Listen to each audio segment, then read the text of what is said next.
Hello दोस्तों, आज हम लोग आ गए हैं अगेन फिर एक न्यू लेक्चर को मैथ्स के ऊपर, जिसका नाम है पॉलिनोमियल्स। तो पॉलिनोमियल्स का एक क्विक रिवीजन करने वाले हैं।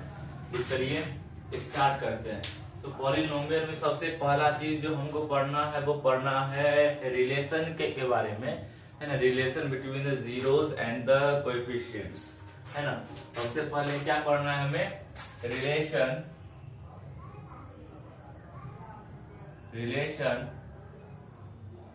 between coefficient and zeros of the polynomial okay. सबसे पहला टॉपिक हमको इसमें यही पढ़ना है, ठीक है, कि जो है एक पॉलिनोमियल का जो कोएफिशिएंट होता है और उसका जीरो होता है, उसके बीच में क्या रिलेशन है। तो इससे पहले ये समझ लेते हैं ना कि कोएफिशिएंट्स किसको कह रहे हैं और जीरो किसको कह रहे हैं। तो कोएफिशिएंट का मतलब है क्या कि किसी भी वेरिएबल के साथ जो भी नंबर्स हमको मल्टीप्लाई में दिखते हैं उन नंबर्स को कोएफिशिएंट बोलेंगे। अब जैसे हम एक नंबर लेते हैं 16x, है ना। तो इसमें जो है क्या है कि ये एक नंबर है, 16 क्या एक नंबर है जिसको कि हम लोग कांस्टेंट टर्म में बोलते हैं। और इसमें क्या है, x क्या है, वेरिएबल है। x क्या है, वेरिएबल है।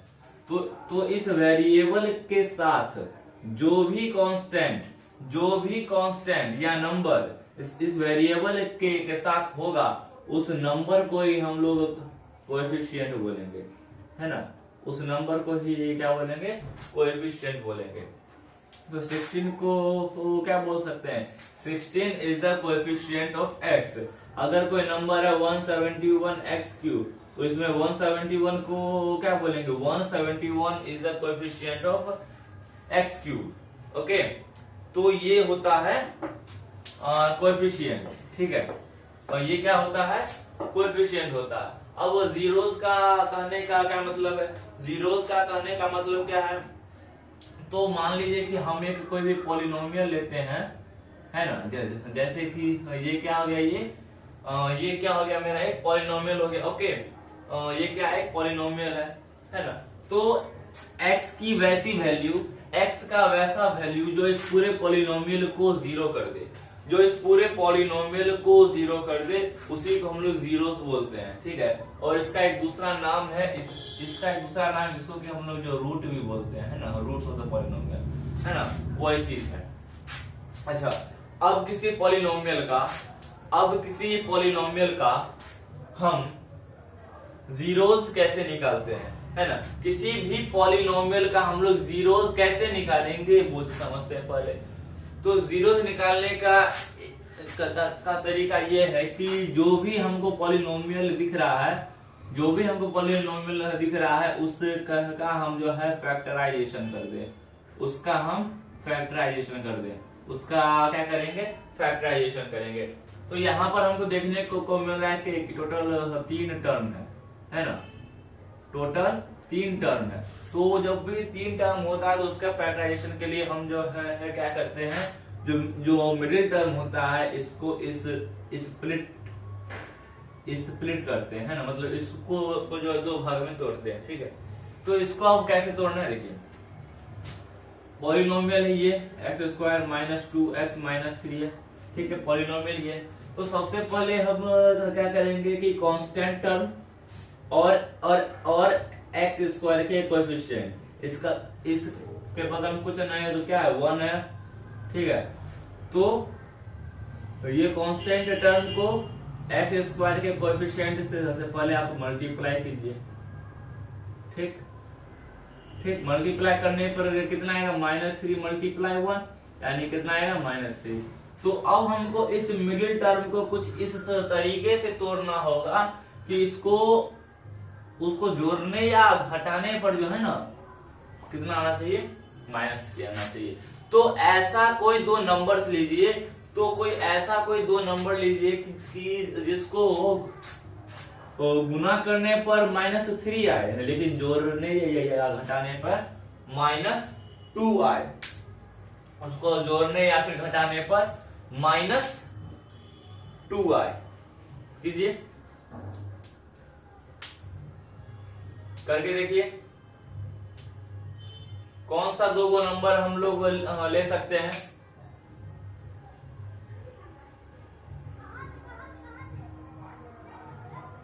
बताइए। देखिए हम क्या करते हैं कि एक लेते हैं -3x, एक लेते हैं +x, एक लेते हैं +x, ठीक है। एक ले रहे हैं -3x, एक लेते हैं +x। तो इसको हमको देखने को क्या मिल रहा है कि जब हम इसको आपस में जब जोड़ रहे हैं, तो ये कितना आया -2। और जब इसको जब हम लोग आपस में मल्टीप्लाई करेंगे तो कितना आएगा -3, है ना। कोएफिशिएंट जो भी हो अपना, है ना, और वेरिएबल जो भी हो, ठीक है। ठीक, इतना आएगा का नहीं आएगा, ठीक है। तो अब हम क्या करेंगे कि उसको जो है उसी तरीके से, जैसे कि हमारा ये पॉलिनोमियल रहा, है ना, तो अब इस मिडिल टर्म को उसी तरीके से स्प्लिट कर देंगे, -3x + x - 3, ठीक। अब देखिए कॉमन देख रहे हैं, इसमें एक x है तो x - 3, इसमें +1 लिए तो x - 3। देखिए एक कॉमन टर्म आया, तो इस कॉमन टर्म को यहां ले लिए और x + 1, ठीक है, इक्वल टू क्या होगा 0। हम इक्वल टू 0 क्यों कर रहे हैं, 0 क्यों कर रहे हैं, क्योंकि हमको इसका जीरोस फाइंड करना है, इसका रूट फाइंड करना है। अब क्या, जब भी इस पोजीशन पे आ जाओ ना, तो क्या करना है कि तब इसका मतलब तो यही है, ये भी 0 के इक्वल होगा और x + 1 भी 0 के इक्वल होगा। तो x का वैल्यू एक 3 आया, x का वैल्यू एक 1 आया, -1 आया, ठीक। x का वैल्यू एक -1 आया। तो यही दो नंबर है ना, यानी कि 3 और -1 जो है हमको देखने को क्या मिल रहा है कि 3 और -1 ही क्या है कि इस पॉलिनोमियल का 0 होगा, इस पॉलिनोमियल का 0 होगा। मतलब यही वो दो नंबर है ना, यही वो दो नंबर है ना। x का वैल्यू यही दो है, जिसको कि अगर रखेंगे ना तो 0 आ जाएगा। देखो x का वैल्यू पहले 3 रखते हैं, तो क्या आएगा यहाँ पे 3 का स्क्वायर -2 इंटू 3 -3, तो 3 का स्क्वायर कितना आया 9, -3 6 -3, 9 - 9 इक्वल टू 0, 0 आ गया। 3 रखे तो 0 आया, -1 जब रखेंगे तो -1 का स्क्वायर -2 इंटू -1 -3, तो -1 का स्क्वायर 1 हो गया, यहाँ पर +2 हो गया -3, तो ये क्या होती है -3 इक्वल टू 0, यानी कि 0 आ गया। यानी कि जब हम इन दोनों नंबर को इसमें रखते हैं तो इस पूरे पॉलिनोमियल का वैल्यू 0 आ जाता है, इस पूरे पॉलिनोमियल का वैल्यू 0 आ जाता है। तो इस तरीके से हम लोग जो है क्या करते हैं कि किसी भी पॉलिनोमियल का 0 निकालते हैं, किसी पॉलिनोमियल का 0 निकालते हैं, ठीक है।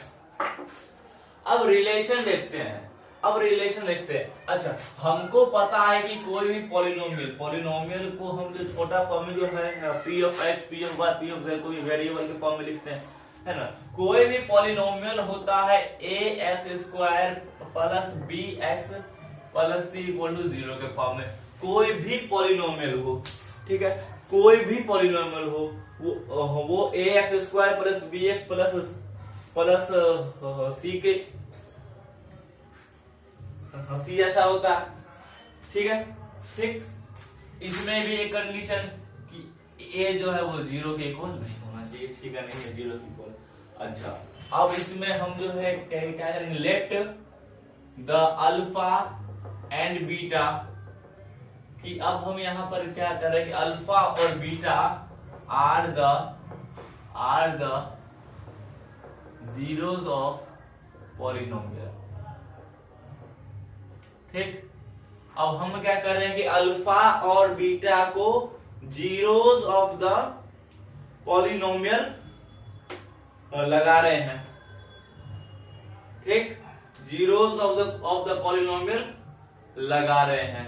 मान रहे हैं कि अल्फा और बीटा जो है पॉलिनोमियल का जीरो, यानी अल्फा का कुछ वैल्यू होगा, बीटा का कुछ वैल्यू होगा, इसको की इक्वेशन में रखने पर जीरो आ जाता है। ठीक है, तो जब ये दोनों जब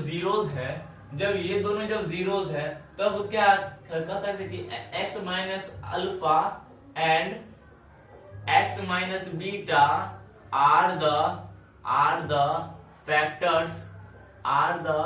फैक्टर्स ऑफ पॉलिनोमियल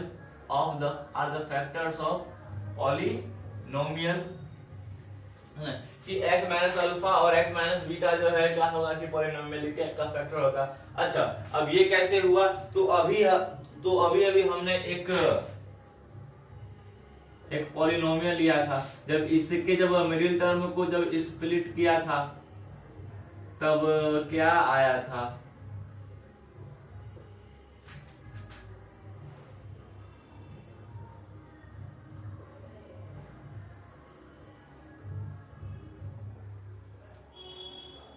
देखो, तो यहां पर से एक x का वैल्यू ये है, एक x का वैल्यू ये आया था।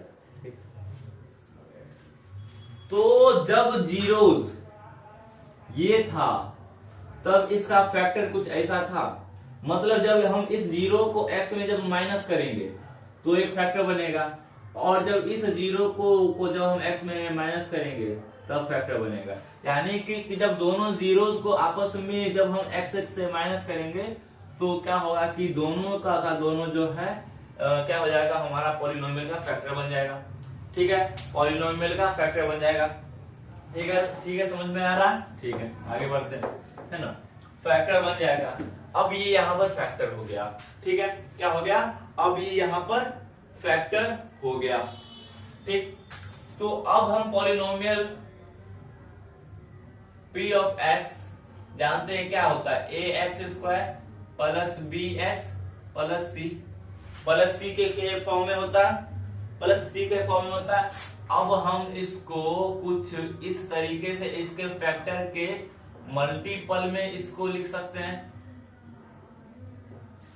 इस तरीके से लिख सकते हैं। क्यों? देखिए, जैसे कोई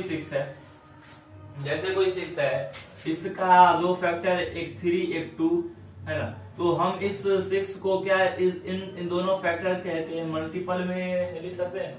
वही यहाँ पर किए, है ना, वही यहाँ पर भी किए। ठीक बात है। चलो, तो अब हम क्या करेंगे कि अब इसी को अब आगे बढ़ाते हैं। तो क्या आ रहे हैं हम कि p ऑफ x का वैल्यू क्या आएगा? p ऑफ x के जगह पर अगर हम पॉलिनोमियल को लिख दें तो कुछ इसका हम k को साइड रखते हैं और इसको आपस में क्या करेंगे बच्चे, इसको आपस में मल्टीप्लाई करेंगे, है ना, इसको आपस में मल्टीप्लाई करेंगे। तो क्या आएगा, x को हम मल्टीप्लाई कर रहे हैं x माइनस बीटा से, माइनस अल्फा को मल्टीप्लाई कर रहे हैं x माइनस बीटा से। ठीक, तो क्या आएगा, k को बाहर ही रखते हैं फिलहाल। ओके, यहां पर से हमको देखने को मिल रहा है क्या, x square minus beta x, ठीक, माइनस अल्फा एक्स और प्लस अल्फा बीटा। इतना आया नहीं आया। ठीक है, अब देखो k को बाहर रखे।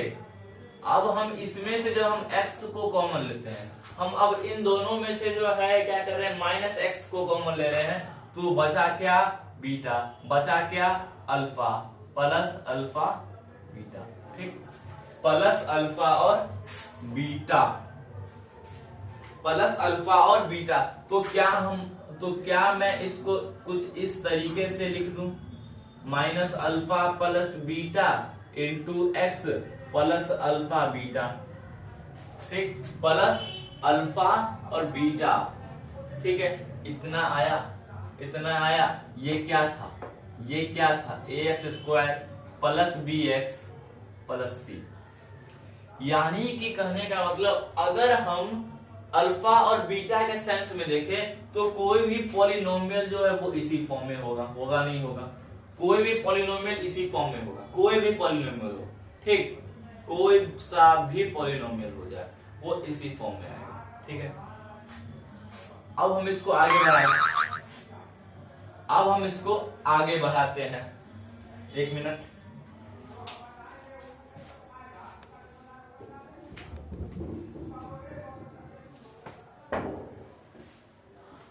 तो हाँ ठीक है, अब हम इसको आगे बढ़ाते हैं। जब इसको आगे बढ़ा रहे हैं तो कुछ के एक्स स्क्वायर आ रहा है, कुछ के एक्स स्क्वायर आ रहा है, माइनस के x into alpha plus beta आ रहा है, अल्फा प्लस बीटा आ रहा है, और प्लस के अल्फा बीटा आ रहा है। कुछ इस तरीके का आ रहा है, कुछ इस तरीके का आ रहा है, ठीक है, कुछ इस तरीके का आ रहा नहीं आ रहा, हाँ आ रहा है कि नहीं आ रहा है। अच्छा, हमको तो कोएफिशिएंट में चाहिए, हमको तो कोएफिशिएंट चाहिए, तो हम क्या करते हैं कि इस अल्फा प्लस बीटा को हम एक्स के कोएफिशिएंट में ही रखते हैं, ठीक है। अब देखो यहां देखो, ठीक है, इतना।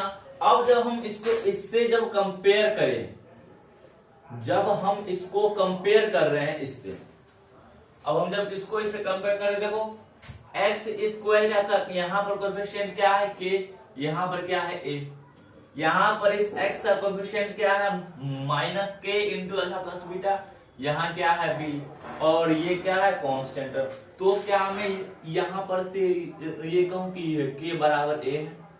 देखो एक्स स्क्वायर का कोएफिशिएंट के और एक्स स्क्वायर का कोएफिशिएंट ए, तो क्या मैं ये कहूं कि के बराबर होगा किसके, ए के बराबर होगा, ठीक। अब देखो अब क्या है कि ये जो x है उसका कोएफिशिएंट ये है, ठीक, और ये x का कोएफिशिएंट ये है। तो यहां पर कहूं कि माइनस के इंटू अल्फा प्लस बीटा, वो जो है इक्वल होगा b के, वो इक्वल होगा b के, ठीक है। और जो कांस्टेंट टर्म होगा वो जो है कांस्टेंट टर्म के इक्वल होगा, ठीक। अब यहां पर से क्या k का वैल्यू क्या आया है a, तो ये क्या होगा minus a into alpha plus beta equal to b, तो alpha plus beta equal to minus b by a, alpha plus beta equal to minus b by a. यहां पर क्या अल्फा प्लस बीटा, ये k का value क्या है a equal to c, तो alpha into beta equal to c by a. तो क्या मेरा यही रिलेशन मिला, क्या मेरा यही रिलेशन मिला कि अगर दोनों के अल्फा और बीटा को, यानी कि किसी भी पॉलिनोमियल के जीरोस को अगर मैं ऐड करूंगा तो कितना आएगा माइनस बी बाई ए, और अगर उन दोनों जीरोस को मल्टीप्लाई करूंगा तो सी बाई ए आएगा। तो ये था मेरा relation between the coefficient and the zero of the x, ठीक है। तो हमको इस टॉपिक में कुछ यही पढ़ना था, हमको कुछ टॉपिक में कुछ यही पढ़ना था। नोटेड पॉइंट ये तो पूरा प्रूफ था, नोटेड पॉइंट ये है ना, ये है नोटेड पॉइंट ये है, ठीक है। इसका बोले कि कंक्लूजन देखिए क्या निकला कि अगर दोनों जीरोस को ऐड करेंगे तो माइनस बी बाई ए आएगा, यानी कि क्या माइनस ऑफ कोएफिशिएंट